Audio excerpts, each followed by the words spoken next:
Hi hello, welcome back to രജനിയറ്റ് kitchen.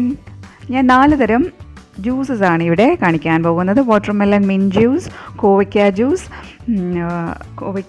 Next ചക്കക്കുരു juice, അടുത്തത് മാംഗോ മിൻറ്റ് ജ്യൂസ്.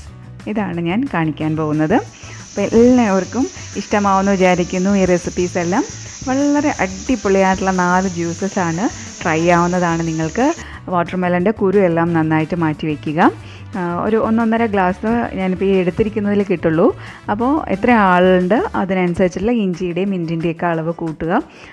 നമുക്ക് ഓരോരുത്തർക്കും മിൻറ്റിൻ്റെ ടേസ്റ്റ് ഇഷ്ടമാണോ അതിനൊക്കെ അനുസരിച്ചിരിക്കും നമ്മൾ ഉപയോഗിക്കുന്നതനുസരിച്ച്. ഇപ്പോൾ ചിലർ ഒരു ലീഫൊക്കെ ഉപയോഗിച്ചാൽ തന്നെ ആ ഒരു ഫ്ലേവർ ഇഷ്ടപ്പെടുന്നുണ്ടാവുള്ളൂ. അപ്പോൾ അതിന് വേണ്ടിയിട്ടുള്ള ഇൻഗ്രീഡിയൻസ് എന്താണെന്ന് മാത്രം ഞാൻ കാണിക്കുകയാണ്. ഇഷ്ടമുള്ള അളവിൽ നിങ്ങൾക്ക് ചേർക്കാവുന്നതാണ്. പിന്നെ പഞ്ചസാരയ്ക്ക് പകരം തേൻ ഉപയോഗിക്കാം. നിങ്ങളിൽ കണ്ടൻസ്ഡ് മിൽക്ക് ഉണ്ടെങ്കിൽ അത് ചെയ്യാം. റോസ് മിൽക്ക് നിങ്ങളുടെ കയ്യിലുണ്ടെങ്കിൽ റോസ് എസൻസ് ഒക്കെ ഉണ്ടെങ്കിൽ അതൊക്കെ ആഡ് ചെയ്യാവുന്നതാണ്. അപ്പം നമുക്ക് ചെറുതായി അരിഞ്ഞു വെച്ചാൽ ഇപ്പോൾ ഇതെന്തായാലും വാട്ടറി ആവും. അപ്പോൾ നന്നായി അടിച്ച ഉടനെ നല്ല തണുപ്പിച്ചിട്ട് നമുക്ക് അടിച്ചെടുക്കാം. വാട്ടർമെലൻ്റെ ഒരു തരിതരിപ്പ് ഉണ്ടാവുമല്ലോ, നമ്മൾ അടിച്ചു കഴിഞ്ഞാലും ഇച്ചിരി നമ്മൾക്ക് കുടിക്കുമ്പം നല്ല ഫൈനായിട്ട് വെള്ളം പോലെ തന്നെ വേണം എന്നുണ്ടെങ്കിൽ ഒന്ന് അരിച്ചെടുക്കേണ്ടി വരും. പിന്നെ അതൊന്നും കുഴപ്പമില്ല എന്നുണ്ടെങ്കിൽ നമുക്ക് അടിച്ച് അങ്ങനെ തന്നെ കുടിക്കാം. അതിൻ്റെ ഒന്നും നമുക്ക് വേസ്റ്റ് ചെയ്യേണ്ടെന്ന് തോന്നുവാണെങ്കിൽ അങ്ങനെ കുടിക്കാവുന്നതാണ്. നല്ല തണുപ്പിച്ച വാട്ടർമെലൺ തന്നെ ഉപയോഗിക്കുക. ഓക്കെ, ഇനിയിപ്പോൾ ഇതിൽ പ്രത്യേകിച്ച് നമുക്ക് ഐസ് ക്യൂബ്സ് ഒന്നും ഇടാൻ പറ്റില്ല. അതുകൊണ്ട് നന്നായി തണുപ്പിച്ച വാട്ടർമെലൺ ഇട്ടിട്ട് നമുക്ക് അടിക്കാവുന്നതാണ്. പിന്നെ 3-4 ലീഫാണ് ഞാൻ മിൻറ്റ് ലീഫ് ഉപയോഗിച്ചിരിക്കുന്നത്. ഇഞ്ചി വളരെ ഒരു ചെറിയൊരു കഷ്ണം മാത്രമേ ഉപയോഗിച്ചിട്ടുള്ളൂ. പിന്നെ വാട്ടർമെലൻ്റെ മധുരം പോലെ നമുക്ക് പഞ്ചസാരയോ കണ്ടൻസ്ഡ് മിൽക്കോ ചേർക്കാവുന്നതാണ്. കണ്ടൻസ്ഡ് മിൽക്ക് ചേർക്കുമ്പോൾ ഒരു പാലിൻ്റെ എഫക്റ്റ് നമുക്കതിൽ കാണാൻ പറ്റും. ഇതാകുമ്പോൾ ആ വാട്ടർമെലൻ്റെ ആ കളറ് തന്നെ നമ്മൾക്ക് ജ്യൂസിൽ കാണും. അത്രേ വ്യത്യാസമുള്ളൂ. നന്നായിട്ടൊന്ന് ആദ്യം വളരെ ലോയിൽ തുടങ്ങി ഹൈയിലോട്ട് നമുക്ക് അടിച്ചെടുക്കാവുന്നതാണ്. അപ്പോൾ അടിച്ചെടുത്ത ഉടനെ തന്നെ അത് നമ്മൾ സെർവ് ചെയ്യുക, കുടിക്കുക അല്ലേ.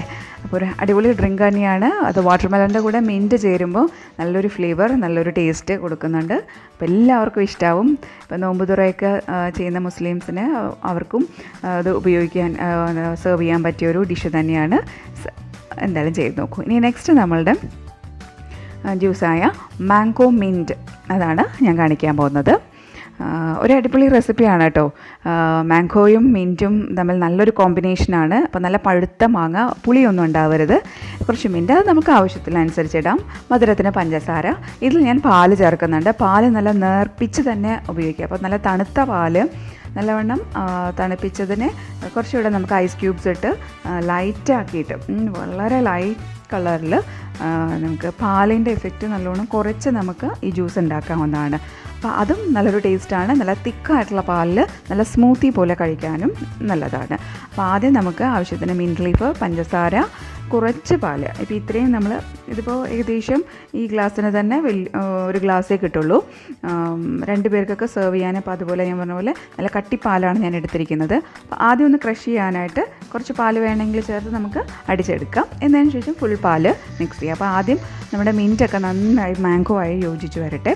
അതിന് വേണ്ടി ഒന്ന് ആദ്യം മിക്സിയിലിട്ട് ഒന്ന് അടിച്ചെടുക്കുക. മാംഗോയിൽ ആ പൾപ്പുള്ളത് കാരണം നമ്മൾ തൊലിയൊക്കെ ചെത്തിയെടുത്ത് മാംഗോയുടെ പീസസ് മാത്രം, അകത്തുള്ള ഭാഗം മാത്രമാണ് എടുത്തിരിക്കുന്നത്. തൊലിയോട് കൂടിയിട്ട് ജ്യൂസ് അടിക്കേണ്ട. ഓക്കെ, നല്ലവണ്ണം നേർപ്പിച്ച പാൽ ഉപയോഗിക്കുകയാണെങ്കിൽ ഇത് 2 പേർക്ക് 3 പേർക്ക് വരെയൊക്കെ സെർവ് ചെയ്യാം. അത് അങ്ങനെ ഇട്ട് കൊടുത്താലും ടേസ്റ്റ് തന്നെയാണ്. നല്ല കട്ടിക്ക് കുടിക്കണമെന്നൊന്നുമില്ല. ഇത് നേർപ്പിച്ച് കഴിക്കാൻ നല്ലൊരു ടേസ്റ്റ് തന്നെയാണ്. അപ്പം മാംഗോ മിൻറ്റ് അത് നല്ലൊരു കോമ്പിനേഷനാണ്. ചെയ്ത് നോക്കൂ, തീർച്ചയായും ഇഷ്ടപ്പെടും. എല്ലാവർക്കും ഇഷ്ടപ്പെടുന്ന ഒരു കോമ്പിനേഷനാണ് മാംഗോ മിൻറ്റ്. നല്ല തണുത്തായിട്ട് നന്നായിട്ട് കുടിക്കാൻ നോക്കുക. ഓക്കെ, അങ്ങനെ നമ്മുടെ ജ്യൂസ് റെഡി ആയിട്ടുണ്ട്. വലിയ പണിയൊന്നുമില്ല. എപ്പോഴും നമ്മൾ ലോവിൽ നിന്ന് ഹൈയിലേക്ക് പതിയെ അടിച്ചു കൊടുത്താൽ മതി. നല്ല അടിപൊളി ഡ്രിങ്കാണ്. ഇനി അടുത്തത് നമ്മുടെ ചക്കക്കുരു ജ്യൂസാണ്. അപ്പോൾ ചക്കക്കുരു നമുക്ക് ആദ്യം തന്നെ ഒന്ന് വേവിച്ചെടുക്കേണ്ടതുണ്ട്. കുക്കറിലിട്ടിട്ട് നമുക്ക് കുറച്ച് ആവശ്യത്തിന് വെള്ളമൊക്കെ ഒഴിച്ച് വേവിച്ചെടുക്കുക. വെള്ളം ഇപ്പോൾ കൂടുതൽ വന്നു എന്നുള്ളതുകൊണ്ട് ഇത് കളയൊന്നും വേണ്ട. അത് നമുക്ക് ജ്യൂസിന് ഉപയോഗിക്കാം. വേറെ ഉപ്പോ ഒന്നും ഇടണ്ട. വേണമെങ്കിൽ ഇച്ചിരി ഒരു കളർ ഡിഫറൻസിനൊക്കെ വേണമെങ്കിൽ ഇത്തിരി മഞ്ഞൾപ്പൊടിയൊക്കെ ഇട്ട് വേവിക്കാവുന്നതാണ്. പിന്നെ ഐസ് ക്യൂബ്സ് എടുത്തിട്ട് പഞ്ചസാര, പാല്. ഇതിലിപ്പോൾ കട്ടി നമുക്ക് അത് നേരത്തെ പറഞ്ഞ പോലെ തന്നെ കട്ടി എത്രത്തോളം വേണം എന്നുള്ളത് അനുസരിച്ചിരിക്കും നമ്മൾക്ക് പാലിൻ്റെ കട്ടി തീരുമാനിക്കേണ്ടത്. അപ്പം നല്ല റിച്ച് പാലാണ് എടുക്കുന്നത്, നല്ല ഗ്രീൻ കളറിൽ. ഇപ്പോൾ നമുക്ക് മിൽമയുടെ പാൽ ഉപയോഗിക്കുന്നവർക്ക് ഗ്രീൻ പാക്കറ്റ് ഉപയോഗിക്കുകയാണെങ്കിൽ 1/2 ലിറ്റർ ഗ്രീൻ പാക്കറ്റ് ആണെങ്കിൽ അതിൽ തന്നെ നല്ല ക്രീമി പാലാണ്. അപ്പോൾ അത് കാരണം നമുക്കൊരു 5-6 പേർക്ക് സെർവ് ചെയ്യാൻ ആ ഒരു അര പാക്കറ്റ് പാൽ കൊണ്ട് ഇത്തിരി ഐസ് ക്യൂബ്സ് ഒക്കെ ഇട്ടിട്ട് അടിച്ചു കഴിഞ്ഞാൽ സാധിക്കും. അപ്പോൾ നമുക്ക് ആവശ്യത്തിന് പഞ്ചസാര ഞാൻ ഒരു 10-12 ചക്കക്കുരു എടുത്തിട്ടുള്ളൂ. അപ്പം പാൽ ഒഴിക്ക് അടിച്ചെടുക്കുക. അപ്പോൾ അത്ര മാത്രമേ ഉള്ളൂ ചക്കക്കുരു. ഈ പറഞ്ഞാലോ കുറച്ചൊരു കളർ ഡിഫറൻസിന് വേണ്ടിയിട്ട് നമുക്ക് ചോക്ലേറ്റിൻ്റെ ക്യൂബ്സ് നമ്മുടെ കയ്യിലുണ്ടെങ്കിൽ അങ്ങനെ ഇടാം. ഏതെങ്കിലും നമ്മുടെ കയ്യിലുള്ള ചോക്ലേറ്റ് ഫ്ലേവർ അതിന് വേണ്ടി ചക്കക്കുരു പ്രത്യേകിച്ചൊരു കളറൊന്നും നമുക്കറിയില്ല, പക്ഷേ ടേസ്റ്റ് അടിപൊളിയാണെന്നുള്ള എല്ലാവർക്കും അറിയാതെ മിക്കവരും ട്രൈ ചെയ്തിട്ടുണ്ടാവും.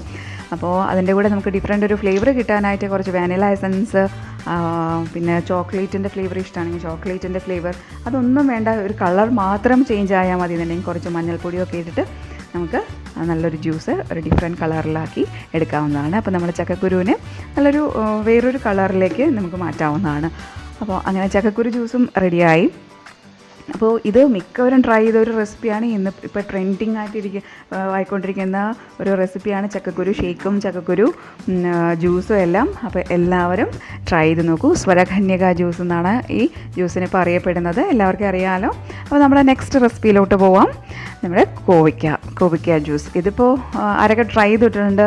അപ്പോൾ കോവയ്ക്ക നല്ലോണം 2 ഭാഗവും ചെത്തിക്കളഞ്ഞ് നന്നായി വൃത്തിയായി അതിൻ്റെ മുകളിൽ പശയെ ഒട്ടി പിടിച്ചിരിക്കുന്ന എന്തെങ്കിലുമൊക്കെ ഉണ്ടെങ്കിൽ അതൊക്കെ വൃത്തിയായി കഴുകിയെടുക്കുക. നല്ല ഐസ് ക്യൂബ്സ് ഇട്ട് ഞാൻ തണുപ്പിച്ച് വെച്ചിരിക്കുകയാണ്. പാല്, പഞ്ചസാര ഇത്ര ആവശ്യമുള്ളൂ. പിന്നെ വേണമെങ്കിൽ നമുക്ക് ഏലക്ക ചേർക്കാവുന്നതാണ്. അത് ആ ഫ്ലേവർ ഇഷ്ടമാണെങ്കിൽ മാത്രമേ നമുക്ക് ഏലക്ക ചേർക്കാവുന്നുണ്ട്, വേറെ ഒന്നും വേണ്ട. നമ്മൾ കോവയ്ക്ക നന്നായി വൃത്തിയാക്കി എടുത്തിട്ട് 2 സൈഡും കളഞ്ഞ് നല്ലവണ്ണം തണുപ്പിച്ചെടുക്കുക. ഓക്കെ, അപ്പം ഐസ് ക്യൂബ്സ് ഇട്ടിട്ട് അടിക്കുവാണെങ്കിൽ കോവയ്ക്ക ഒരു അടിപൊളി ടേസ്റ്റാണ്.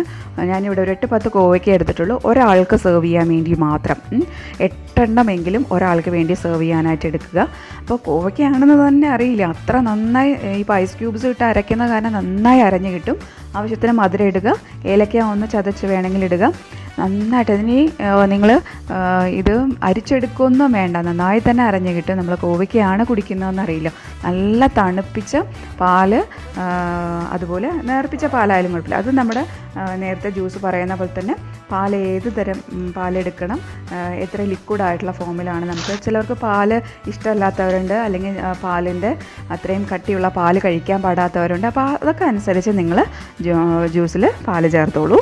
അപ്പോൾ നല്ല തണുപ്പിച്ച കോവയ്ക്ക ഞാൻ ഐസ് ക്യൂബ്സ് ഇട്ടിട്ടാണ് നല്ലോണം. ഞാൻ ഫ്രിഡ്ജിൽ വെച്ച കോവയ്ക്കാണിപ്പോൾ നമ്മൾ കഴുകി വൃത്തിയാക്കി എടുക്കുമ്പോഴത്തേക്കത് അതിൻ്റെ തണുപ്പ് പോയിട്ടുണ്ടാവും. അപ്പോൾ അങ്ങനെ എടുത്തിട്ട് പിന്നെ ഫ്രീസറിലൊക്കെ വെച്ച് തണുപ്പിച്ചെടുക്കുവാണെങ്കിൽ അത്രയും നല്ലത്. അല്ലാന്നുണ്ടെങ്കിൽ ഇതുപോലെ ഐസ് ക്യൂബ്സ് കുറച്ച് നേരം അതിനകത്ത് നമ്മൾ കോവയ്ക്ക കഴുകി വെച്ചതിനൊക്കെ ഇട്ടിട്ട് പിന്നെ അതങ്ങ് അടിച്ചെടുക്കുക. ഇടുമ്പോഴും അത് അടിച്ചെടുക്കുമ്പോഴും നമ്മൾ ഐസ് ക്യൂബ്സ് ഇടുക, എന്നാലേ അടിപൊളിയായിട്ടുണ്ടാവുള്ളൂ. അപ്പോൾ നല്ല വെറൈറ്റി ആയിട്ടുള്ള 4 ജ്യൂസസ് നിങ്ങൾക്ക് പരിചയപ്പെടുത്തിയെന്ന് ഞാൻ വിചാരിക്കുന്നു. അപ്പോൾ എല്ലാവരും ട്രൈ ചെയ്ത് നോക്കൂ. മുസ്ലിംസിനോട് പ്രത്യേകിച്ച് പറയേണ്ട കാര്യമില്ലല്ലോ. നോമ്പ് തുറക്കുമ്പോൾ നിങ്ങൾക്കിതിൽ ഏതാണോ ഇഷ്ടം അതിലേതെങ്കിലും ഒരു ജ്യൂസ് നിങ്ങൾ ട്രൈ ചെയ്ത് നോക്കൂ, തീർച്ചയായും ഇഷ്ടമാവും. എല്ലാ ഫ്രണ്ട്സിനും താങ്ക്സ്. എൻ്റെ റെസിപ്പികളൊന്നും കാണാൻ മറക്കണ്ട, സപ്പോർട്ട് ചെയ്യാൻ മറക്കണ്ട. Thank you for watching.